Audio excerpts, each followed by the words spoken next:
8%. It is notable that this is the highest among all the major economies. This is in spite of the massive slowdown globally caused by COVID-19 and the war. The Indian economy is therefore on the right track, and despite a time of challenges, heading towards a bright future.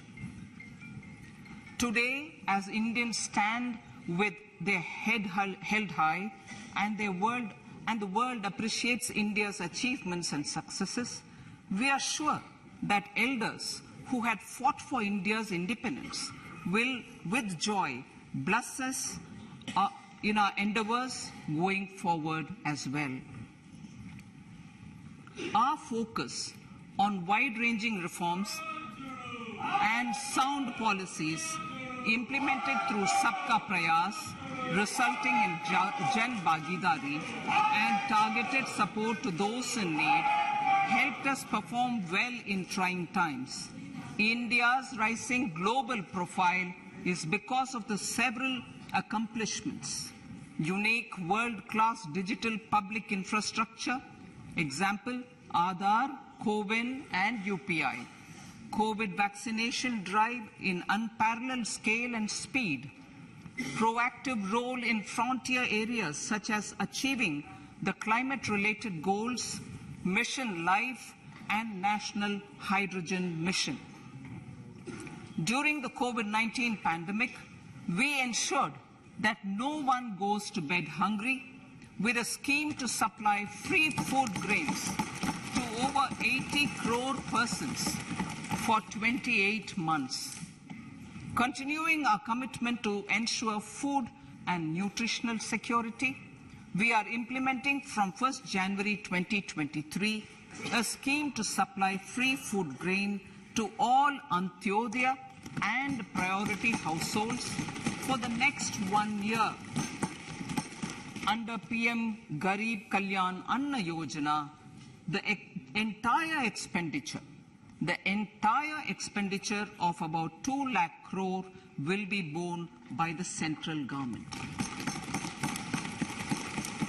In these times of global challenges, the G20 presidency gives us a unique opportunity to strengthen India's role in the world economic order. With the theme of Vasudhaiva Kutumbakam, we are steering an ambitious, people-centric agenda to address global challenges and to facilitate sustainable economic development. The government's efforts since 2014 have ensured for all citizens a better quality of life and life of dignity.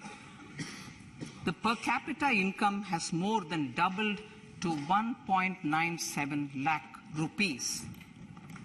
In these 9 years, the Indian economy has increased in size from being 10th to 5th largest in the world.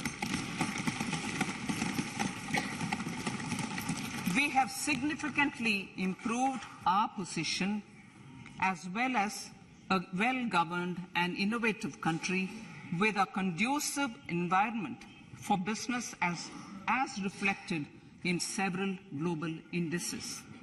We have made a significant progress in many sustainable development goals.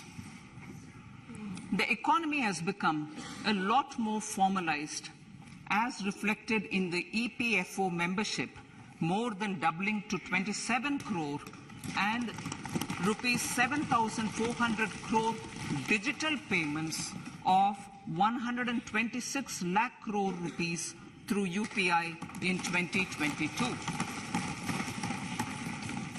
The efficient implementation of many schemes with universalization of targeted benefits has resulted in inclusive development. Some of the schemes are 11.7 crore household toilets under Swachh Bharat Mission, which is achieved, 9.6 crore LPG connections under Ujjwala, 220 crore COVID vaccination of 102 crore persons, 47.8 crore PM Jan Dhan bank accounts,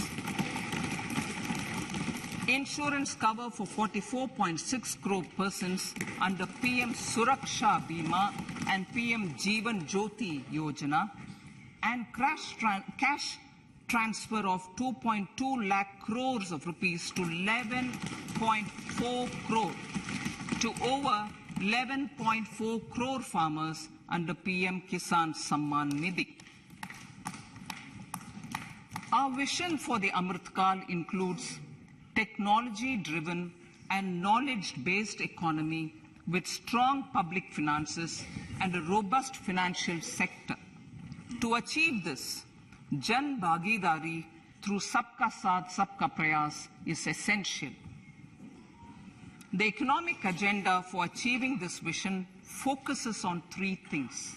First, facilitating ample opportunities for citizens, especially the youth, to fulfill their aspirations. Second, providing strong impetus to growth and job creation. And third, strengthening macroeconomic stability. To service these focus areas in our journey to India at 100, we believe that the following 4 opportunities can be transformative during Amrit Kal. Economic empowerment of women. Deen Dayal Antyodaya Yojana National Rural Livelihood Mission has achieved remarkable success by mobilizing rural women into 81 lakh self-help groups. We will enable these groups to reach the next stage of economic empowerment through formation of large producer enterprises or collectives, with each having several thousand members and managed professionally. They will be helped with raw materials supply and for better design, quality, branding, and marketing of their products. Through supporting these policies, they will be enabled to scale up their operations to serve the large consumer markets, as has been the case with the several startups growing into unicorns. PM Vishwakarma Kaushal Samman, PM Vikas. For centuries, traditional artisans and craftspeople who work with their hands using tools have brought renown for India. They're generally referred to as Vishwakarma. The art and the handicraft created by them represents the true spirit of Atmanirbhar Bharat. For the first time, a package of assistance for them has been conceptualized.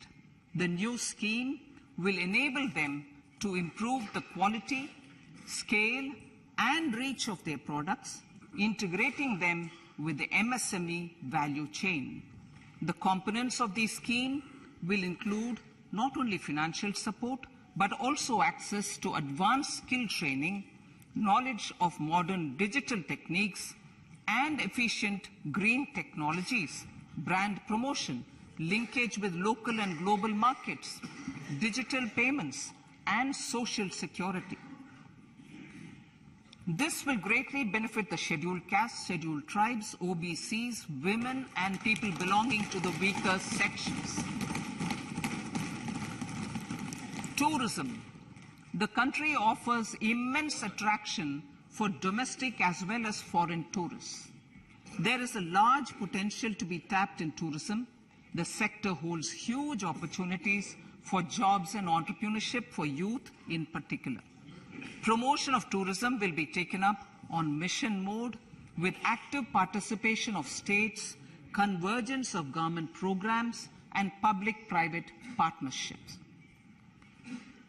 Green growth.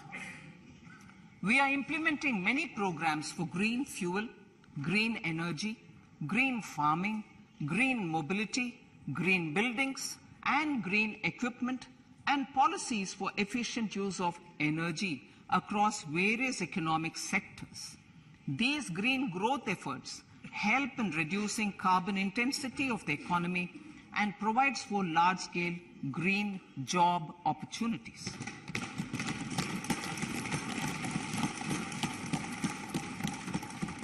Priorities of this budget. The budget adopts the following 7 priorities. They complement each other and act as the Saptarishi guiding us through the Amritkal. Inclusive development, reaching the last mile, infrastructure and investment, unleashing the potential, green growth, youth power, and financial sector. I now speak on the priority number 1, inclusive development.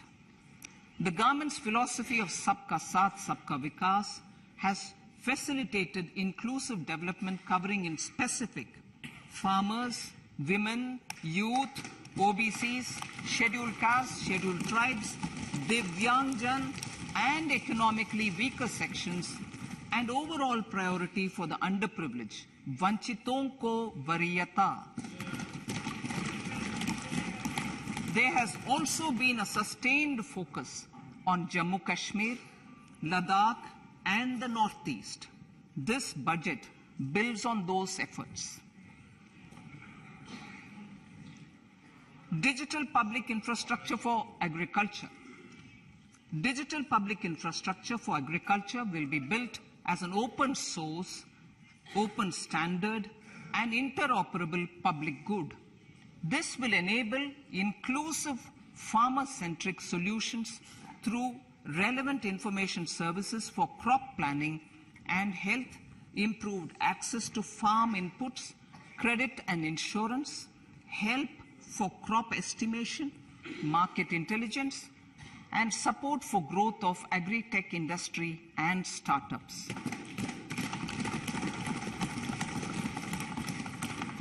An agriculture accelerator fund. An agriculture accelerator fund will be set up to encourage agri-startups by young entrepreneurs in rural areas. The fund will aim at bringing innovative and affordable solutions for challenges faced by farmers. It will also bring in modern technologies to transform agricultural practices, increase productivity and profitability. To enhance the productivity of extra long staple cotton, we will adopt a cluster-based and value chain approach through public-private partnerships. This will mean collaboration between farmers, state, and industry for input supplies, extension services, and market linkages. We will launch an Atmanirbhar Clean Plant program to boost availability of disease-free, quality planting material for high-value horticultural crops at an outlay of 2,200 crores. Global hub for millets, which are Sri Anna. India is the forefront.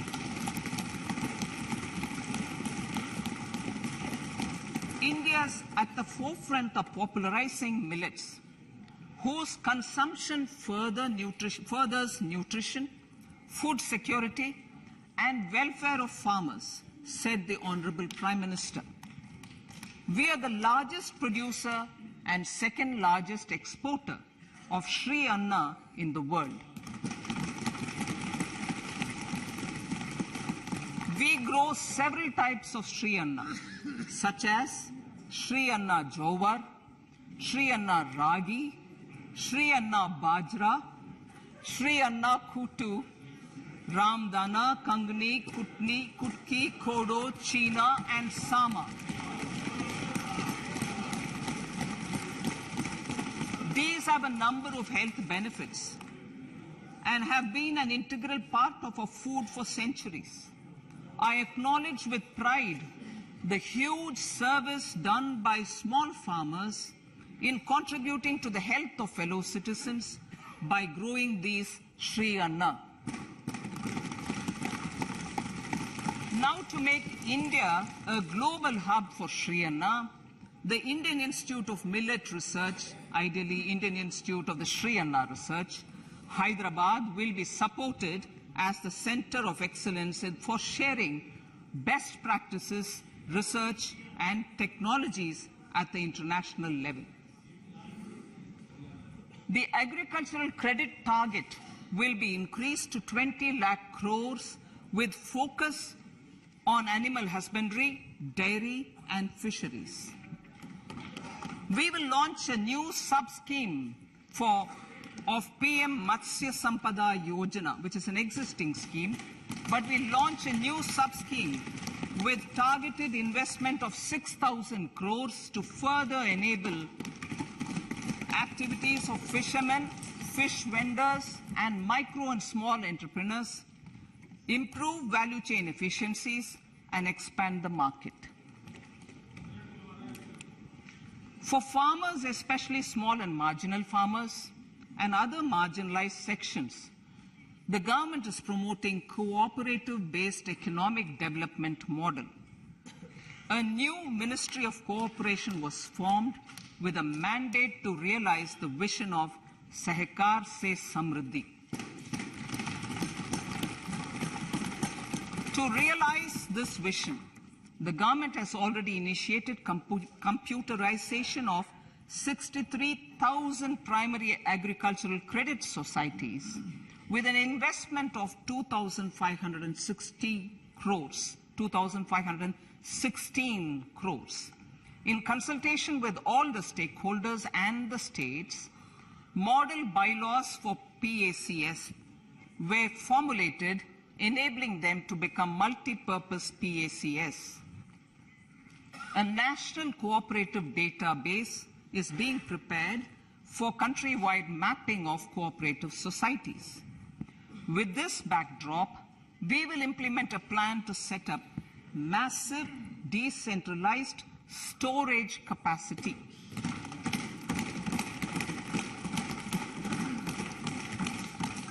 This will help farmers store their produce and realize remunerative prices through sale at appropriate times. The government will also facilitate setting up of a large number of multi-purpose cooperative societies, primary fisheries societies, and dairy cooperative societies in uncovered panchayat and villages in the next 5 years.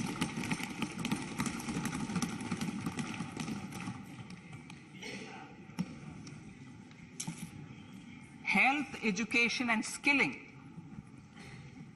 157 new nursing colleges will be established in co-location with the existing 157 medical colleges established since 2014.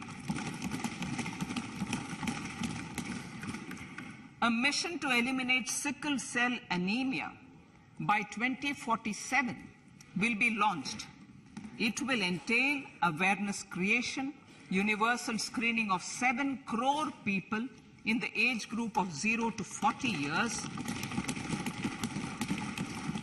in affected tribal areas, and counseling through collaborative efforts of central ministries and state governments.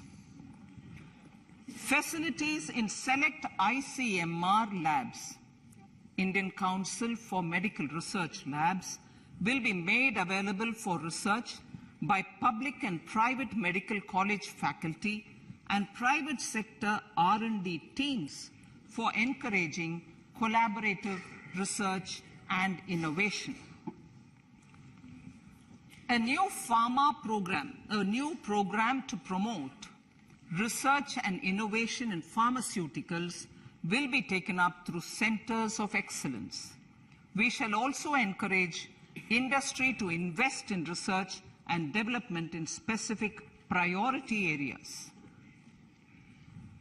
Dedicated multidisciplinary courses for medical devices will be supported in existing institutions to ensure availability of skilled manpower for futuristic medical technologies, high-end manufacturing, and research. Teachers training. Teachers' training will be re-envisioned through innovative pedagogy, curriculum transaction, continuous professional development, dipstick surveys, and ICT implementation. The District Institute of Education and Training will be developed as vibrant institutes of excellence for this purpose.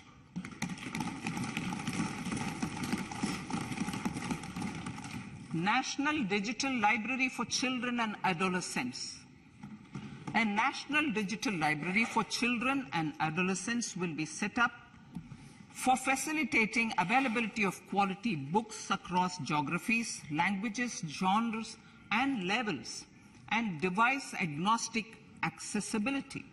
States will be encouraged to set up physical libraries for them at panchayat and ward levels and provide infrastructure for accessing the National Digital Library resources. Additionally, to build a culture of reading and to make up for pandemic time learning loss, the National Book Trust, the Children's Book Trust, and other sources will be encouraged to provide and replenish non-curricular titles in regional languages and in English to these physical libraries. Collaboration with NGOs that work in literacy will also be a part of this initiative. To inculcate financial literacy, financial sector regulators and organizations will be encouraged to provide age-appropriate reading material to these libraries. I move to priority 2, reaching the last mile. Prime Minister Vajpayee's government had formed the Ministry of Tribal Affairs and the Department of Development of Northeast Region to provide a sharper focus to the objective of reaching the last mile. Our government has formed the Ministries of Ayush, Fisheries, Animal Husbandry and Dairying, Skill Development, Jal Shakti and Cooperation. Building on the success of the Aspirational Districts program, the government has recently launched the Aspirational Blocks program, covering 500 blocks for saturation of essential government services across multiple domains such as health, nutrition, education, agriculture, water resources, financial inclusion, skill development, and basic infrastructure. Manya Speaker, sir, Pradhan Mantri PVTG, which is Primitive Vulnerable Tribal Groups Development Mission, is being launched. To improve socio-economic conditions of the particularly vulnerable tribal groups, the PVTGs as we refer them to, Pradhan Mantri PVTG Development Mission will be launched. This will saturate PVTG families and habitations with basic facilities such as safe housing, clean drinking water and sanitation, improved access to education, health, nutrition, road and telecom connectivity, and sustainable livelihood opportunities. An amount of 15,000 crores will be made available to implement the mission in the next 3 years under the Development Action Plan for the Scheduled Tribes. Ekalavya Model Residential Schools. In the next 3 years, Center will recruit 38,800 teachers and support staff for the 740 Ekalavya Model Residential Schools, which is serving 3.5 lakh tribal students.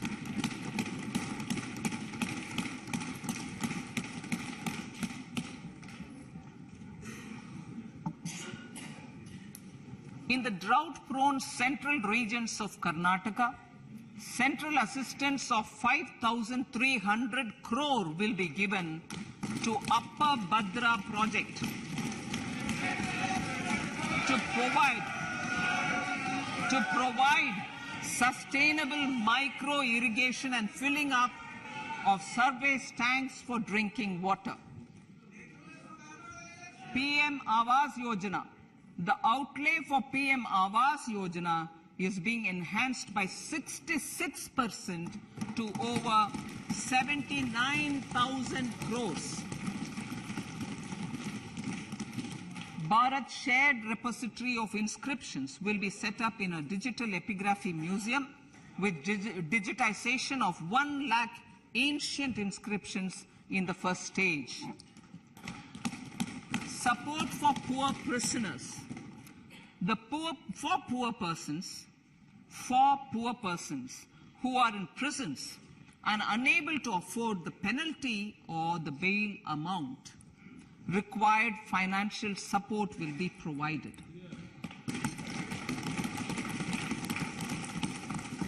Priority number 3, infrastructure and investment.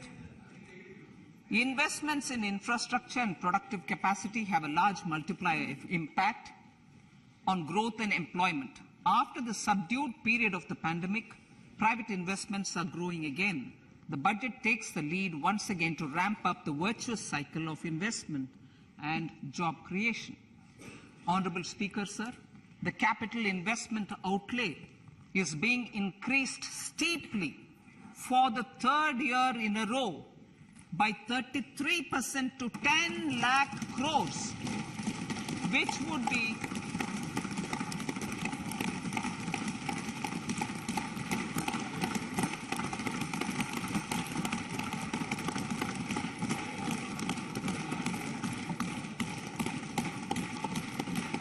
which would be 3.3% of GDP.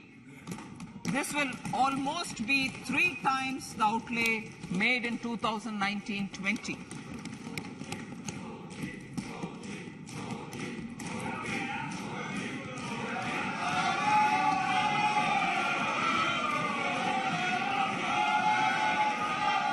This substantial increase in recent years is central to the government's efforts to enhance growth potential and job creation, crowd in private investments, and provide a cushion against global headwinds. The direct capital investment by the centre is complemented by the provision made for creation of capital assets through grants and aids to state. The effective capital expenditure of the centre is budgeted at 13.7 lakh crore rupees, which will be 4.5% of GDP. Support to state governments for capital investment. I have decided to continue the 50-year interest-free loan to state governments for 1 more year to spur investment in infrastructure and to incentivize them for complementary policies actions with a significantly enhanced outlay of 1.3 lakh crores. The newly established Infrastructure Finance Secretariat will assist all stakeholders for more private investment in infrastructure, including railways, roads, urban infrastructure and power, which are predominantly depend on public resources. The harmonized master list of infrastructure will be reviewed by an expert committee for recommending the classification and financing framework suitable for Amrit Kal. A capital outlay, I'm talking about railways now, sir, Honorable Speaker, railways. A capital outlay of 2.40 lakh crores has been provided for the railways. This is the highest ever outlay this highest ever outlay is about 9 times the outlay made in 2013-14. 100 critical transport infrastructure projects for last and first mile connectivity for ports, coal, steel, fertilizer, and food grain sectors have been identified. They will be taken up on priority with investment of 75,000 crores, including 15,000 crore from private sources. 50 additional airports, heliports, water aerodromes, and advanced landing grounds will be revived for improving regional air connectivity.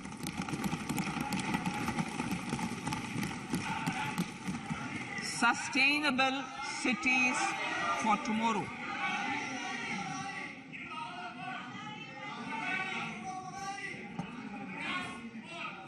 States and cities will be encouraged to undertake urban planning reforms and actions to transform our cities into sustainable cities of tomorrow. This means efficient use of land resources, adequate resources for urban infrastructure, transit-oriented development, enhanced availability and affordability of urban land, and opportunities for all. Through property tax governance reforms and ring-fencing user charges on urban infrastructure, cities will be incentivized to improve their creditworthiness for municipal bonds. Like the RIDF, an Urban Infrastructure Development Fund will be established through use of priority sector lending shortfall. This will be managed by the National Housing Bank and will be used by public agencies to create urban infrastructure in Tier 2 and Tier 3 cities. States will be encouraged to leverage resources from the grants of the 15th Finance Commission as well as existing schemes to adopt appropriate user charges while accessing the UIDF. We expect to make available 10,000 crore rupees per annum for this purpose. All cities and towns will be enabled for 100% mechanical desludging of septic tanks and sewers to transition from manhole to machine hole mode.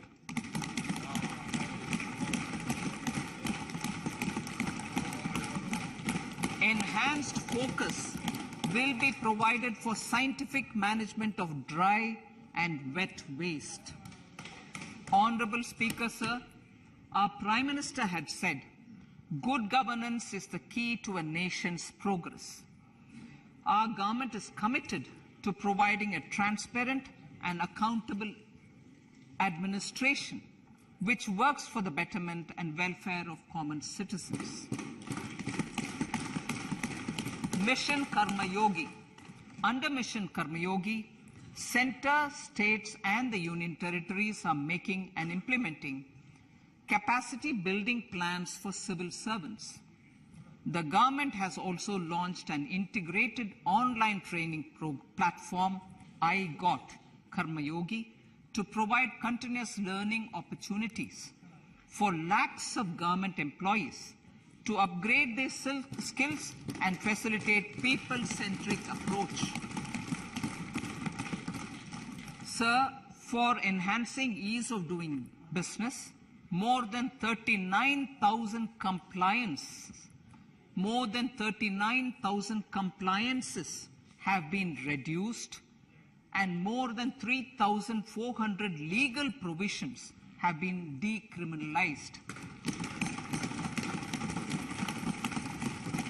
For furthering the trust-based governance, we have introduced the Jan Vishwas Bill to amend 42 central acts.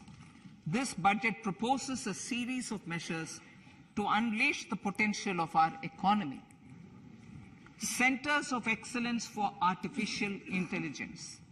For realizing the vision of Make AI in India and Make AI Work for India, 3 centers of excellence for artificial intelligence will be set up in top educational institutions. Leading industry players will partner in conducting interdisciplinary research, develop cutting-edge applications and scalable problem solutions in the areas of agriculture, health, and sustainable cities. This will galvanize an effective AI ecosystem and nurture quality human resources in the field. National Data Governance Policy. To unleash innovation and research by startups and academia, a national data governance policy will be brought out. This will enable access to anonymized data. The KYC process will be simplified, adopting a risk-based instead of one-size-fits-all approach. The financial sector regulators will also be encouraged to have a KYC system fully amenable to meet the needs of digital India.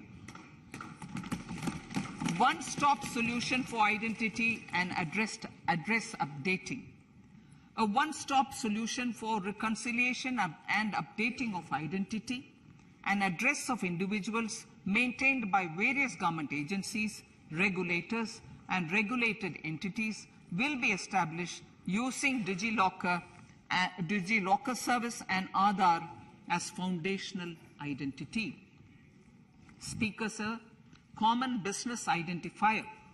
For the business establishments required to have a permanent account number, the PAN will be used as the common identifier for all digital systems of specified government agencies. This will bring ease of doing business, and it will be facilitated through a legal mandate. For obviating the need for separate submission of same information to different government agencies, a system of unified filing process will be set up. Such filing of information or return in simplified forms on a common portal will be shared with other agencies as per the filer's choice. Vivad Se Vishwas 1. Relief for MSMEs. In cases of failure by MSMEs to execute contracts during the COVID period, 95% of the forfeited amount relating to the bid or performance security will be returned to them by government and government undertakings. This will provide